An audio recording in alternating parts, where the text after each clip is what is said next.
With this video, I'm going to demonstrate how to set up Colloborate as a virtual classroom for your online sessions. So let's get started. The first thing you'll want to do is to come up here and create a tool link to Colloborate.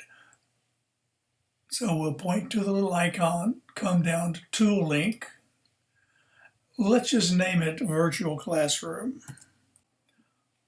Now the next thing to do is to assign it a type. In this case, it will be Blackboard Colloborate Ultra. When you want it to be available to your users, you would select the icon, but I'm not going to do that right now until I finish getting the Colloborate Virtual Classroom set up. So we'll just submit that, and you'll see it shows up on your menu. Just for convenience, you might want to drag that up to the working area of your menu. So the next step then is to simply go to the virtual classroom.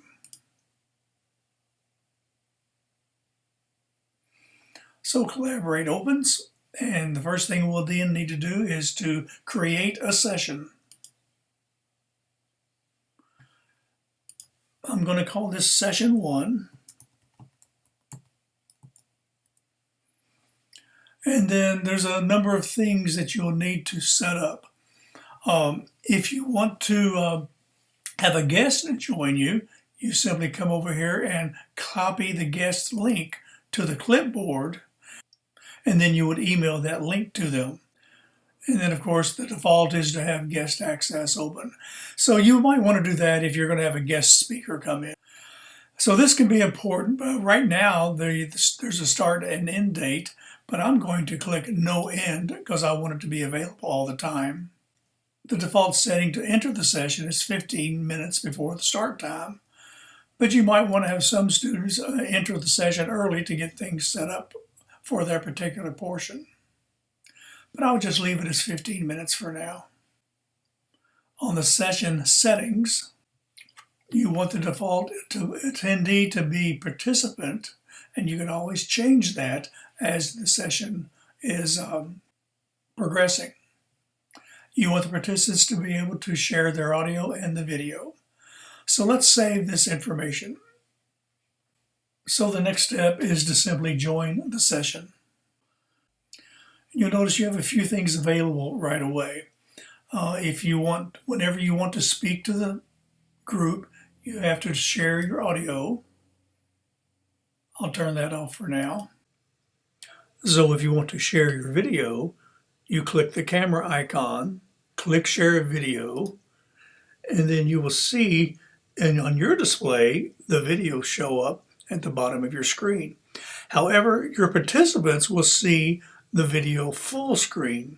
So you would use this when you first start your session, introducing yourself and introducing the topics and such. Whatever you want to do is you introduce a session that you would do in class. And then anytime that you want to stop sharing screens for any of the applications and such that we've gone over, you would share your video then. But when I normally would keep this off unless I'm just introducing a topic or ending the session. So I'm going to stop sharing the video now. So the next thing we need to take a look at is this section right here. So it defaults to the chat window, and here's where you can type in information. You'll notice there is a test student that has joined the session, plus myself as the moderator. I'd sent that link that I'd copied to the clipboard to myself as a test student from another email, and I actually joined the session through that link. So that's why you see a test student right here. But one of the main features that you will be using is this Share Content section. So let's click that. There's a number of things that we can share. You can share a whiteboard, and you've got all kinds of drawing tools here and text tools.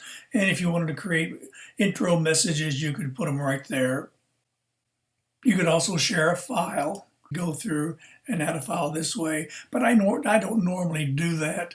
What I usually do is share an application. So in this case, it would be the entire screen, but what I want to do is share an application window. So let's say I want to share a spreadsheet. I've got a spreadsheet that's already opened up. So it's important to have the application open that you want to share. So in this case, I'm going to click an activity log from ELFH 300, a blank one. Click Share. And this is what shows up on the student screen, the participant screens. So in this case, you could type in pertinent information such as Roger. You could type in the credit hours, the minimum contact hours. You can enter the dates, the descriptions. So in other words, you could demonstrate how to use a particular document. So I'm going to stop sharing this Excel spreadsheet right now. Because for your virtual classroom, what you'll normally be doing is sharing your PowerPoint. So in this case, I will again click the Share the Application screen, the application window, and this is the PowerPoint that I already have open again. I'm going to share that. And you'll notice it's going to be a little bit different because I don't have this in slideshow mode. I've just got this in edit mode. Because what I want to be able to do is to come back over here, click the chat window so that the students can, or the participants can type in questions and I can see those. So what I'll now do, I need to go back to my application screen.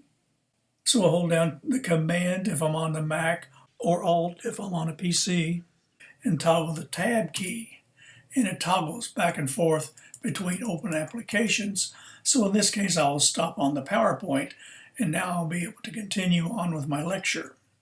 So now you can see that the lecture is there on the PowerPoint and I can see the chat window. So it looks like our test student has asked a question as a part of the conversation. So at this point, you could stop, read the question, and then answer that as you would in any type of classroom situation, and then continue on with your presentation. So the way it would be set up then is you could monitor the chat window and then respond to the students' questions as you go through your presentation. Of course, then when you finish your presentation, you simply click Stop Sharing. Now, before you start your presentation, if you wanted to record this session, you would simply click Start Recording.